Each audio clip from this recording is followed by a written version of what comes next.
So for the first time in many years, we'll slash the cost of prescription drugs, and we will bring fairness to America. Drug prices will come down. But starting today, the United States will no longer subsidize the health care of foreign countries and will no longer tolerate profiteering and price gouging from Big Pharma. But it's called Most Favored Nation. We are going to pay the lowest price there is in the world. We will get whoever is paying the lowest price. That's the price that we're going to get. I am doing this for the American people. I'm doing this against the most powerful lobby in the world, probably the drug lobby, drug and pharmaceutical lobby. But it's one of the most important orders, I think, that's ever been signed, certainly with regard to health care or health in the history of our country. Okay, what happened today? My head is spinning about the whole thing. I can't tell. Is it good? Is it going to blow up the market? Is it bad? I don't know.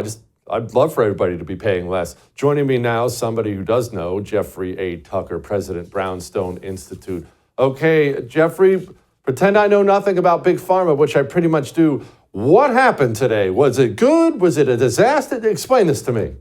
It's a huge move towards market competition to break up the American cartel of pharmaceutical companies that have been overcharging ridiculous amounts at the expense of the taxpayers for decades and decades. Nobody's ever had the courage to do this. It's an obvious thing. It's a common sense thing. And the executive order, I just read it today, is totally perfect.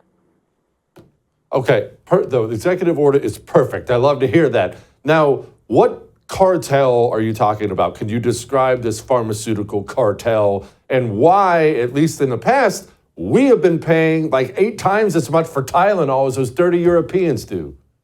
Well, a lot of it comes down to the patents, which essentially establish an industrial monopoly, and they're shared with the agencies, thanks to the Bayh-Dole Act, which permits this kind of racketeering to go on legally.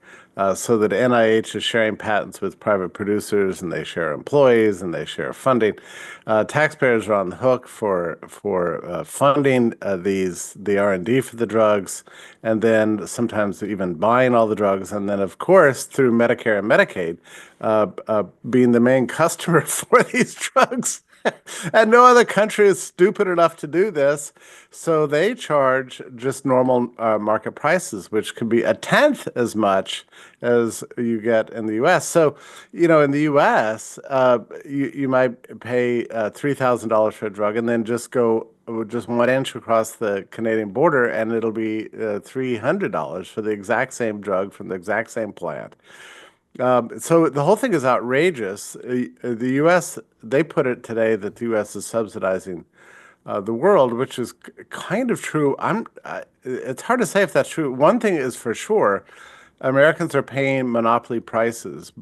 Whether you're paying without insurance, in which case you're absolutely going to get fleeced. If you're paying with insurance, then the insurance company is getting fleeced, and who's getting the profits? It's a lot of times these pharmacy benefit manager companies that are skimming off the top, and it's all coming at the expense of taxpayers and consumers. It's just complete robbery. It's astounding that it's been allowed to go on this long. But the thing is that the pharmaceutical lobby, which Trump pointed out is so powerful in Washington, is exactly right, has always been able to forestall any kinds of changes in this based on the idea that they have a free market in the U.S. and these are free market prices. They're anything but free market prices. And then they also claim that all these excess profits are necessary for research and development. Which, if that's true, it just simply means that American taxpayers, American consumers, are paying vast amounts of money to develop drugs for the world that they're getting at a deep discount. So that by itself is outrageous, but I'm not even sure that's true. I mean, a lot of these drugs are repurposed. When you look at the GLS-1s that everybody's talking about for losing weight, they weren't developed as weight loss drugs. They were developed as diabetes drugs. So that's a secondary purpose. I mean, the research and development didn't discover that. It was discovered in use. So there's wild exaggeration concerning this black hole called R&D, which we're supposed to just be shelling out for forever. But there's what's fascinating to me about this. Like I watched the press conference today; it was totally great. RFK was fantastic. Trump was amazing, and his scope of his knowledge and its ferocity on the subject.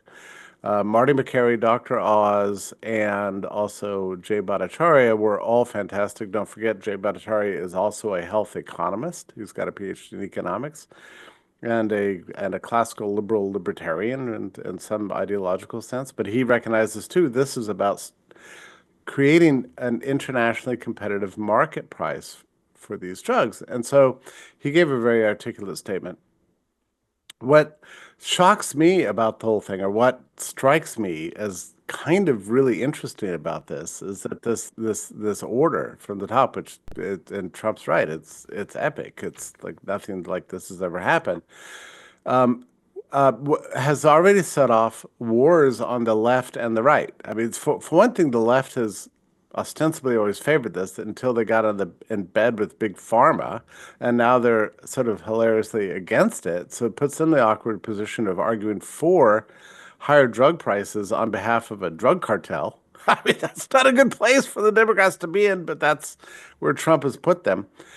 And then on the other hand, you have this sort of corporate right wing, I guess, for lack of a better term, for example, at the Wall Street Journal, and almost every establishment libertarian, liberty, free market person online that I could find is totally against this on grounds that they say this is price control, which is an Orwellian upside down claim, but they're making it every day. Ugh. Jeffrey, I know this is a complicated thing. I asked you to try to do that in about 5 minutes, but I appreciate you giving it an effort. Thank you. All right. I would thank you for coming to my YouTube channel, but I know how brilliant it is, and I know you love it here. So subscribe and watch. We're going to start really ramping things up and putting some funny stuff, some interesting stuff out there, some collaborations. Either way, my YouTube channel is officially the place to be. So stick around.